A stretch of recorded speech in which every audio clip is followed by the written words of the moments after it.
Hello दोस्तों, नमस्ते, प्रणाम। आप लोग कैसे हैं? मैं अपने यूट्यूब चैनल में स्वागत करती हूँ आप लोगों का।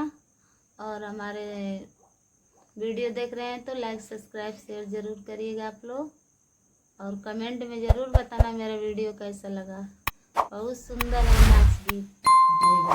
हाँ, अच्छा लगे तो ज़रूर बताना। और मैं आप लोग को बहुत सुंदर नाच गीत सुनाऊंगी। अब ना करब रे, अब ना करब दिलदारे यही से। अब ना करब रे, अब ना करब दिलदारे यही से। दिनवा का खाला यार सुखली बाउरिया, दिनवा का खाला यार सुखली बाउरिया। रात मोसे पूड़ी छनावे यही रवा, रात मोसे पूड़ी छनावे यही रवा। अब ना करब रे, अब ना करब दिलदारे यही से। अब ना करब रे, अब ना करब दिलदारे यही से। दिनवा का पिए आहिर फुटा भरुकवा, दिनवा का पिए आहिर फुटा भरुका। रात में से गेड़ुआ भरवावे यही रवा, रात में से गेड़ुआ भरावे यही रवा।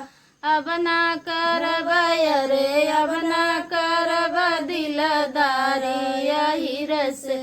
दिनवा का कुचे आहिर सुखली सो पड़िया, दिनवा का कुचे आहिर सुखली सो पड़िया। रात मोसे बिड़वा जोड़वावे यही रवा, रात मोसे बिड़वा जोड़वावे यही रवा। अब ना करब रे, अब ना करब दिलदारी यही से। अब ना करब रे, अब ना करब दिलदारी यही से।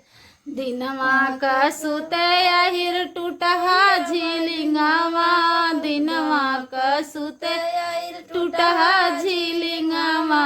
रात मोसे से जिया लगावे यही रवा, रात मोसे से जिया लगवावे यही रवा।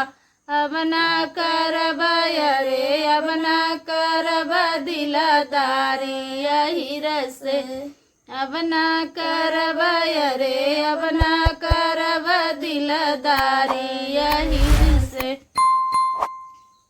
दोस्तों, वीडियो मेरा कैसा लगा और कमेंट में ज़रूर बताना और लास्ट तक देखना मेरा वीडियो।